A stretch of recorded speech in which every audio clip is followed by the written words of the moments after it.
The first year of investing is oftentimes the most enjoyable.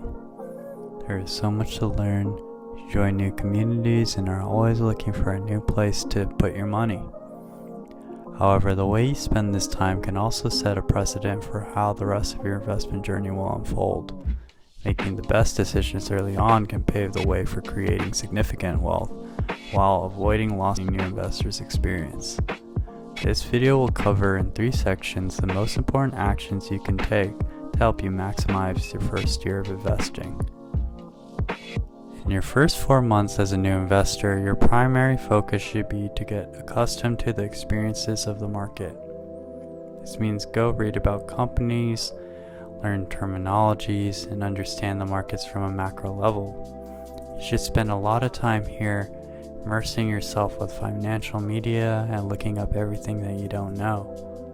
This is extremely important for developing your intuition on the inner workings of these markets.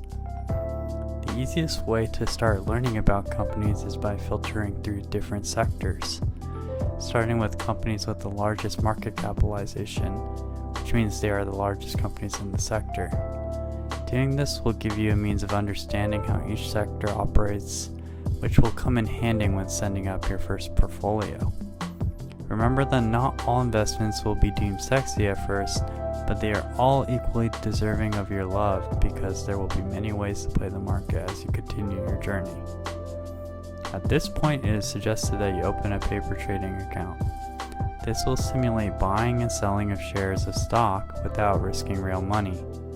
My recommendation is that you open it with Webull, which is a broker from which you will be trading with in the future. You might think you are a trading superstar getting some easy wins possibly, to do with beginner's luck, but it is important that you know there is no equivalence to having real money on the line. Emotions play a key role here. On your paper trading account, it is important that you treat the paper money as if it was your real money, to have a more true experience to the real thing. Try investing in as many sectors at once, and make sure you try to develop an understanding of why you're making gains and why you're making losses.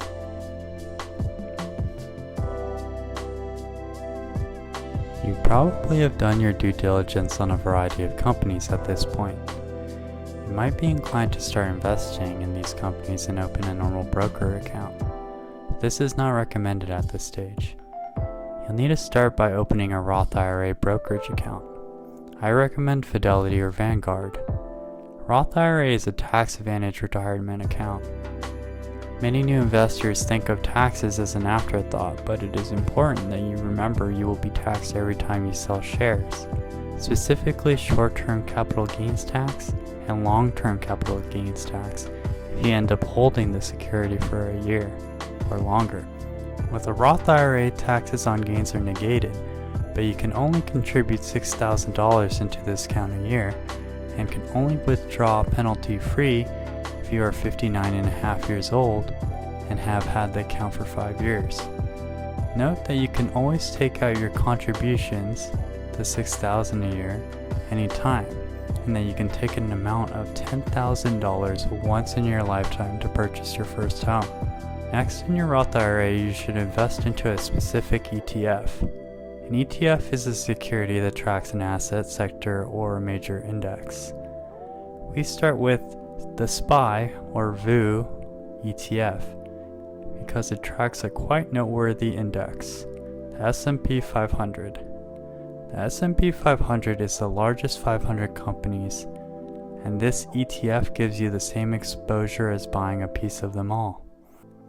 Anyways, the performance of the S&P 500 combined with the Roth IRA is so strong that you could just stop here if you want.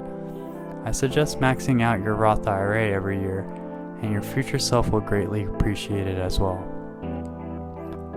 Throughout this time, you should continue learning about companies as you did in your first 4 months, and you'll probably have gained an idea of what type of companies you want to invest in from your paper trading journey. In your final 4 months, we are finally ready to open a normal brokerage account. I suggest opening a Webull account since we have familiarized ourselves with this platform from our paper trading days. You can get free stocks too if you use the link in the description. At this stage, you want to exercise proper risk management. Let's say you are successful with the first couple trades on speculative growth stocks. You'll feel much more inclined into adding larger proportions of capital into these type of trades in the future. Doing this might lead to disaster, as it is far easier to lose money from these type of investments. The following is a good rule of thumb.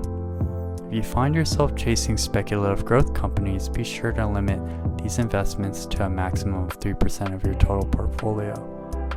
If you see that you are losing money from these type of investments, take that as a sign that you need to focus more on your development before you enter similar investment strategies again.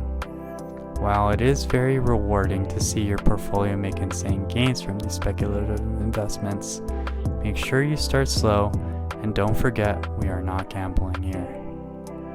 These early stages are designed for developing quality expectations from the market.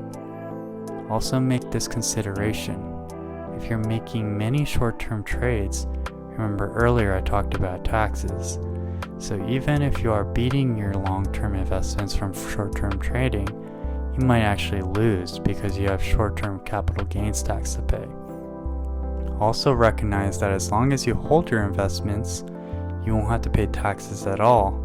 And if you do decide to sell after 1 year, you're going to be taxed favorably because it is considered a long-term capital gain.